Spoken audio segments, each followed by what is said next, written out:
नमस्कार दोस्तों, स्वागत करता हूं आप सभी का और चर्चा करते हैं आज कुल देवी दोष के विषय में। ऐसा कोई व्यक्ति इस पृथ्वी पर नहीं है जिसके कुल देवी दोष ना हो। चाहे आप पुरातन त्रेता द्वापर का जो समय था उसके जो प्राचीन व्यक्ति हैं, राजा महाराजा ऋषि मुनि जो भी हैं, या आज जो वर्तमान समय चल रहा है कलयुग का प्रथम चरण का, उसमें कोई भी व्यक्ति यदि इस पृथ्वी पर है, मैं पृथ्वी की बात कर रहा हूँ, भारतवर्ष की बात नहीं कर रहा हूँ, उसके कुल देवी दोष जरूर मिलेगा। ये मैं कह रहा हूँ आपसे। आप किसी भी व्यक्ति को मेरे सामने ले आओ कि जी पंडित जी महाराज इसका देख के बताइए इसके क्या दोष है, मैं डायरेक्ट एक ही चीज़ बोलूँगा कि इसके कुल देवी दोष है। कुल देवी दोष ये इतना भयंकर दोष होता है। यदि हम बात करें तो जानकी जो जनक की पुत्री है उसके भी कुल देवी दोष था। कुल देवी को पूजने जाती है देवी पार्वती को, वो वहाँ से प्रारंभ होता है। देवी पार्वती को पूजती है तब उसके जानकी को कुल देवी दोष लग जाता है, और यहाँ पर पार्वती को खुद कुल देवी दोष है। जब इन इतने बड़े देवताओं को कुल देवी दोष है तो फिर हम किस खेत की मूली हैं।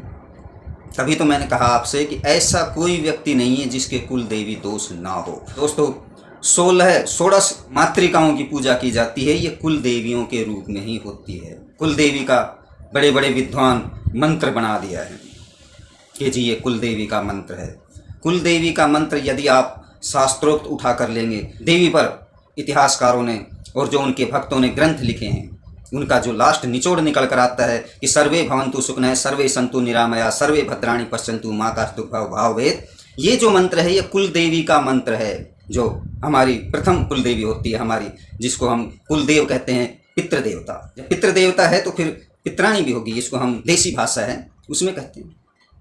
जहाँ हम रह रहे हैं वो हमारा निकास है, वहाँ पर हमारे जो बड़े बूढ़े पूजते आ रहे हैं, जो जिसको हम अपने घर में कुल देवी मानते हैं, वो हमारी कुल देवी है। उसके बाद हमारे गांव की कुल देवी है, उसके बाद हमारे निकास की कुल देवी है, उसके बाद हमारा जो शासन है उसकी कुल देवी है। 16 कुल देवियाँ होती हैं, इन्हें ही देवी के रूप में माना जाता है। व्यक्ति उनको पूजेगा कैसे? आज यूरिया खा खा करके उसके जो याददाश्त है, उसका जो दिमाग है वह मध्यम निम्नतम निम्न होता जा रहा है। 20 साल पहले क्या हुआ था ये व्यक्ति नहीं बता सकता है। आज रोटी रोजगार के चक्कर में धन के पीछे इतना पागल हो गया है व्यक्ति कि जैसे ही उसने कोई विद्या ग्रहण की, और विद्या क्या है, किताबी ज्ञान है, सब थोड़ा बहुत पढ़ा और उसके बाद में चलो भैया पैसे कमा के लाते हैं, और वो इतना बिजी हो जाता है कि 24 घंटे होते हैं, 24 घंटे काम करता है। जो हमारे रूढ़िवाद बोलते हैं, रूढ़ी बोलते हैं, जो हमारे कुल परिवार के अंदर जो चली आ रही रीत हैं, परंपराएं हैं, वो समाप्त होती जा रही हैं।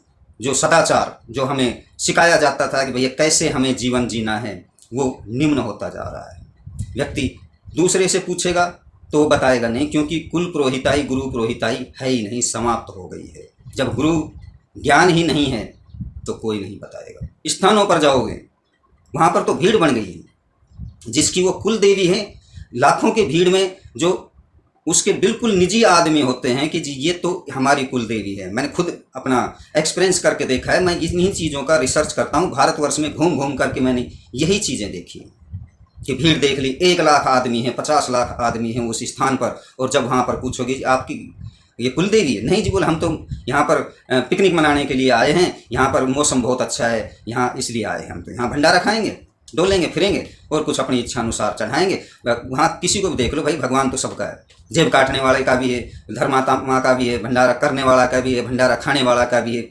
वहाँ ये नहीं मालूम किसी को कि ये कुल देवी किसकी है। बता दिया चलो जी वैष्णो देवी चले जाते हैं।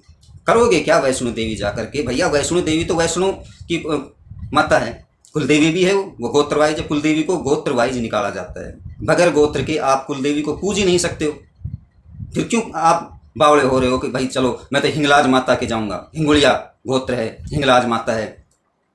सभी की कुल देवी जो भी है वह गोत्र से निकलेगी और गोत्र से पूजती है। रूढ़िवाद ये शास्त्र भाषा है, कभी आप ये समझ लो भैया ये तो एक रूढ़ी प्रथाएं हैं, नहीं है भैया। किसी के शादी विवाह के अंदर कुल देवियों को माना जाता है, यदि नहीं मानी तो भैया वो शादी का जो फल होता है वो नहीं मिलेगा। देवता हैं ये ऐसे, कुछ ऐसे भी देवता हैं जो ये कहते हैं जीवन में मेरे को एक बार मान लो। ये आदि देवता हैं, वो बैठे बैठे देखते रहते हैं, खुश होते रहते हैं, उन्हें ना खाने को चाहिए ना पीने को चाहिए, कुछ नहीं, बस केवल बात बनाओ उनसे।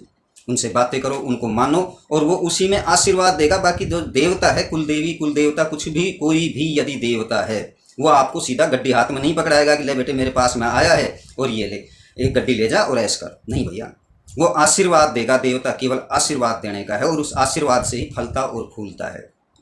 आप कोई पेड़ बता दो कि भैया ये पेड़ है, ये फलेगा फूलेगा, इसमें जल डालने से फूलेगा या इसमें खाद डालने से फूलेगा, और उसकी एक उम्र बता दो कि ये इतने साल ये करो और इससे ये होगा। नहीं भैया, आज तक किसी को नहीं मालूम पड़ा है कि बीजोत्पत्ति कैसे होती है।